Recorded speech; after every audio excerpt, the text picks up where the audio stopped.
Hello and welcome to my S54 build series. My name is Stefan and behind me we have a BMW S54 B32 from a 2004 BMW M3. What are we doing with it? Well, I just picked this motor up from a crashed car, so we're going to tear the whole thing apart, rebuild it, change all the seals, etc., and then throw it in a non-M. So a little bit of background on why I'm doing this project. Well, this car that you're seeing peeking from back here, recently, at about 350,000 miles on the original motor, decided that cylinder 1 had enough and it was time to give up. So years and years of abuse, of drifting, going on the track, and eventually the motor's saying, hey, it's time to go. So instead of rebuilding it, because no matter what, I'm going to have a 350,000 mile engine, I figured, you know what, I've always wanted to do this. The S54 is my dream engine, more or less, even though there's so many great options out there. Like, I could potentially do an LS swap, but no, I do love the S54. I love the sound. I love the kind of equal power and torque ratio on it. It's the engine for me. So let's take a look at the car that's going to be going in.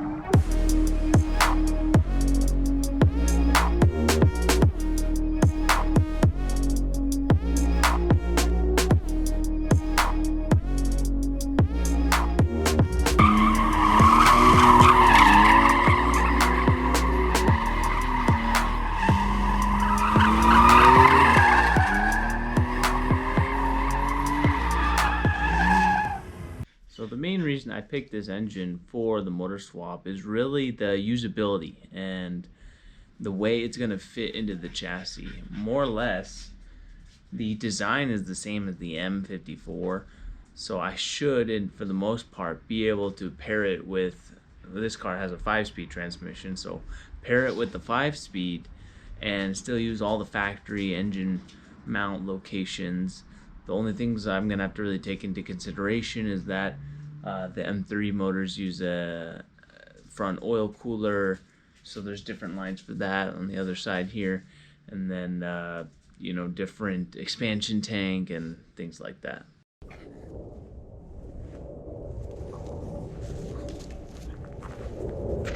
So what I really want to be doing here is documenting each stage of the process. So there's a lot of videos out there of how to install and uninstall things that are already in a vehicle. In this case, since I have the whole motor out, I want to be able to do a video where I can, how to take this off, how to take this off, how to take this off while it's out of the car, to give a better visual representation of what you're going to be working on, versus just saying, hey, you need these tools, you got to fit your hand in this tiny hole and get it out. I feel like this way it's going to give anyone who's planning on working on an S54 that's already in their car or out of their car a better idea of how they're going to approach the project. So realistically, you're going to be spending anywhere from $4,500 to anywhere upwards of like $8,000 or so to pick up one of these engines. Obviously, the condition is going to vary. In this case, I paid about $4,500 to get, for the most part, the complete engine. I am just missing like a power steering pump. But I also always want to make sure that when you pick these up, get the wiring harness and the ECU that came with it. And if at all possible, get the gauge cluster too. That way you don't have to mess with changing VINs and doing a bunch of different coding that's necessary to get everything to work in the end. Now, if at all possible, I highly recommend trying to get the original ECU that was with this motor in your purchase. It's going to make life a whole lot easier, and especially since these kind of go out on the market anywhere from $300 to $900 secondhand. And again, I said I was mating this with my 5-speed transmission, so I'm not really going to be going into anything about clutch or flywheel work or anything like that. Obviously, eventually when I get to that point, I'll show the mounting, but in this case, this whole series is specifically going to be based off of the engine. A big thing I really want to cover with this series is cost. Can we affordably rebuild, in a sense, this engine and install it into a non-M car on a budget? You know, can we actually buy parts that are still quality, buy reliability upgrades, which we'll get further into in the series, and still save some money? You know, especially because there's some parts out there that cost, for example, $100, but we could purchase an upgrade, maybe do a little bit of modification, and maybe spend $120. So that would be an upgrade that's really worth it, I would say. I'm also fairly confident with my ability in coding BMW engines, at least on the E46 chassis.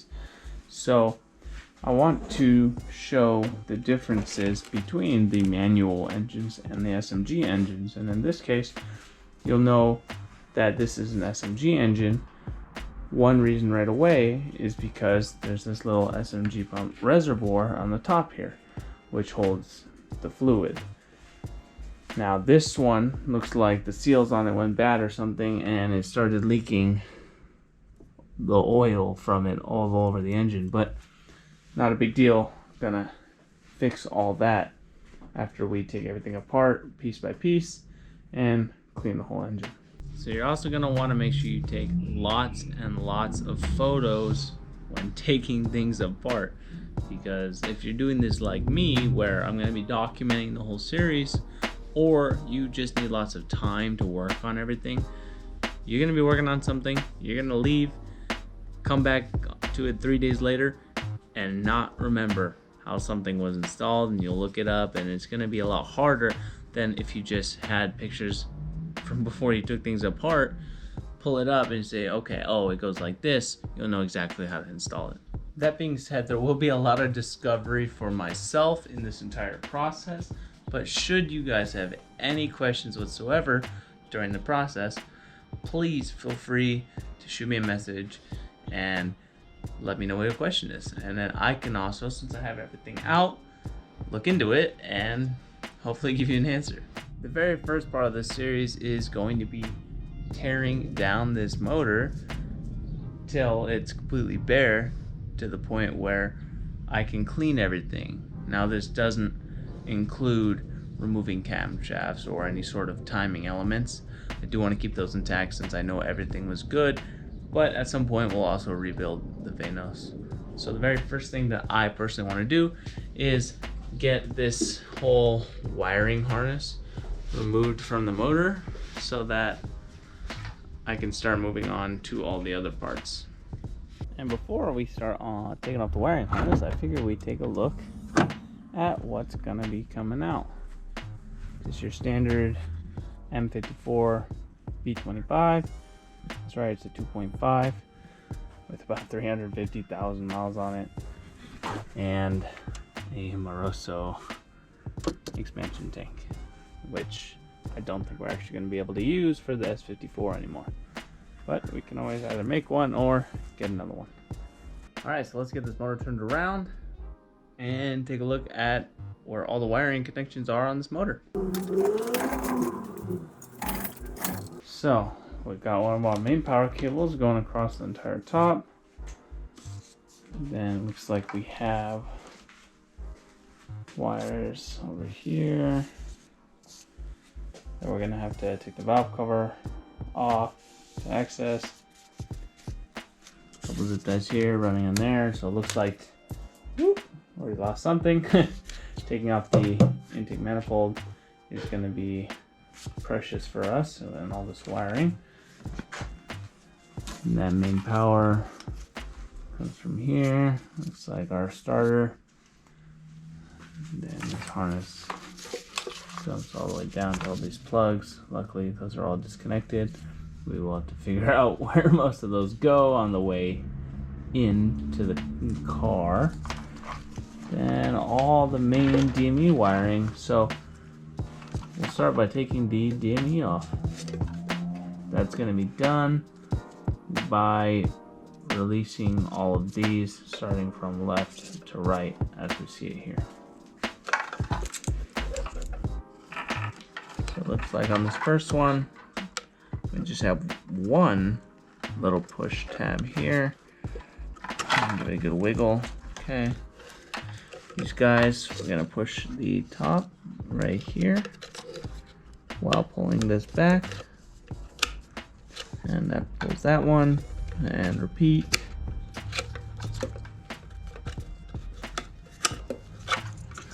And one more push. And now we got our ECU out. So in my case, just getting the ECU disconnected already freed up a lot of the tension in all of this wiring. So now I know I definitely have kind of two main harness lines. One feeding to all the sensors in the fuse box, and then one which looks like the more engine control related plugs, because these all go mainly to the ECU. So now that, again, that ECU is dropped, I see two main things I want to start taking off. One is going to be probably disconnecting the starters here. We'll find out what size that nut is in a little bit. I think I'm going to start by trying to get the rest of this harness off, since it seems there's only one more kind of cable running through here. So I'll get a 10mm socket to remove all of these bolts or these cap nuts on the valve cover and pull that off.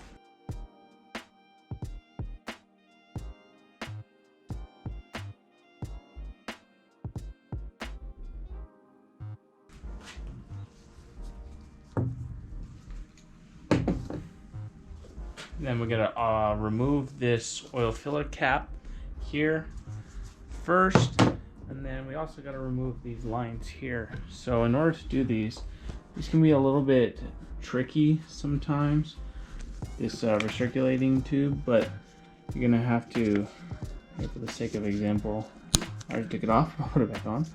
You need to pinch very hard on the sides here and kind of give it a wiggle and a shimmy up now without breaking it, and it'll come out just like that. So once we got those off, we should be clear for taking out the valve cover. Yep, and the valve cover is off. Now remember, take lots of pictures, which I just did here, because we're going to want to remember exactly how everything gets placed, which sensor goes where, how these wires are routed, so that when it comes time to putting everything back together, we know exactly where things go. So I'm going to worry about taking this off later. This is going to be the electrical feed for the spark plugs, so I'll worry about that in a minute. But my focus right now is taking all of these guys out, which, you know what, it looks like I gotta take both things off. I believe these were the nuts holding the valve cover down, so looks like we can just pull that up. And there are some little push tabs right here on the top that we'll have to release before this cover comes off. Very nice. So immediately I'm already that much farther. Looks like this just pulls out.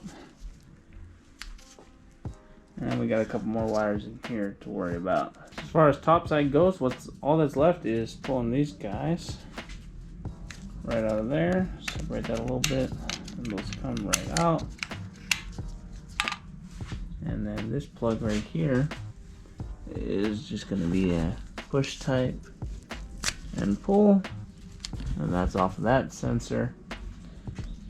We can lift this up, and we're just left with here. So let's get into that now. After a little more looking into, instead of removing this whole harness, at least right now, because we will take it off eventually, we can actually just pop this wire out of this rubber little wire holder piece here, and that's another piece separated. So then it looks like simply we'll cut the zip tie and we'll have this whole one harness free. Alright, and this harness for this side of the motor is completely free. Oh yeah. So now that we've gotten that one wiring harness off, I'm gonna start working on this wire that runs to the back and is connected to the starter over here. I'm not gonna worry so much about the other giant harness just yet. I wanna get all the electrical off of this side. So to do that, we have two 8mm bolts right here. So I've got my 8mm, let's take those off.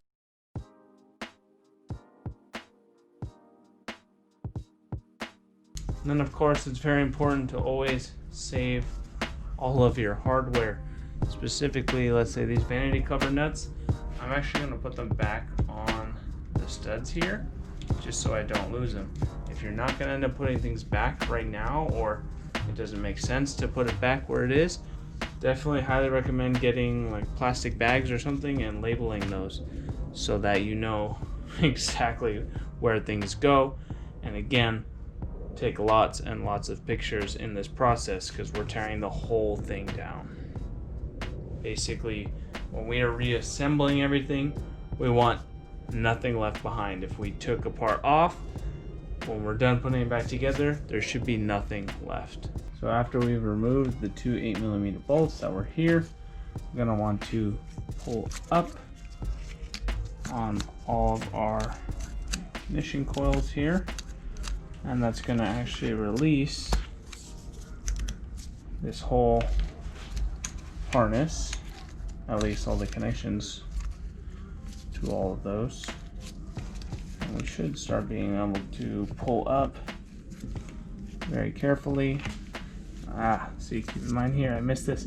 We have a ground wire right here. Release this because that is creating a lot of tension on all of this. Once we release that, that'll kind of look like it's the final thing for us to remove and get this whole assembly disconnected. So this one ground wire on the bottom is a 13mm. Oh man, and it's pretty snug on there.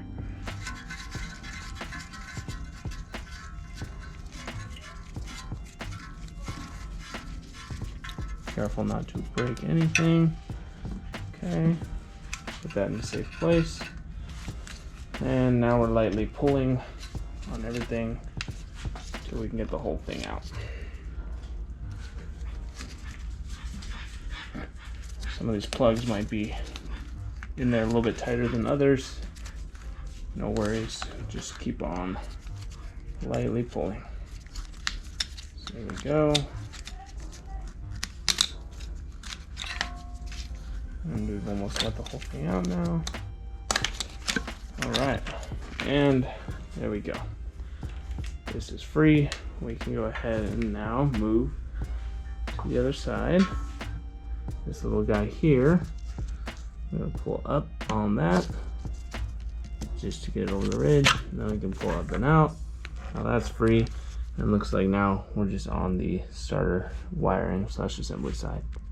Okay, so here on the back side of the starter, we're going to have two 13mm. I need to remove this nut here just to take the rest of this positive side of this specific harness off, and then that one will be free. So 13mm right there.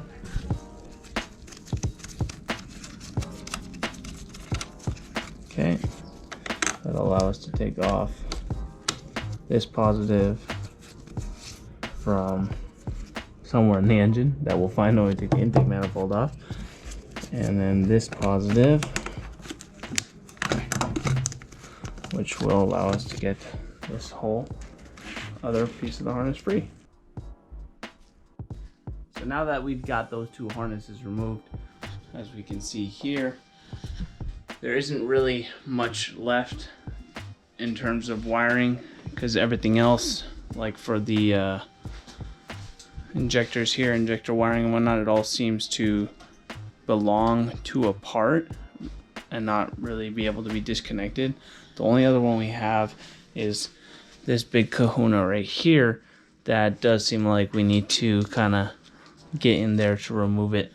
So that looks like that'll be everything on the top that has to come off first before we get into taking that last harness out. So given that removing the valve cover is actually not that bad on this motor, I'm gonna call that wraps on removing the wiring harness, because what I want to focus on first is getting onto this back side of this engine. So removing the alternator, any of these pulleys that are bad, like these ones, they have a little bit of play in them.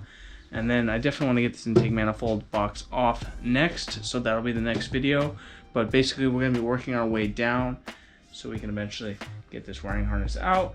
And then of course, as things follow, we get everything off down to a point where we can clean the motor up completely and pressure wash it and make it look beautiful before we reassemble and start putting on all new gaskets and things like that to eventually put it in the car. So with that said, thanks for staying tuned and have a good one.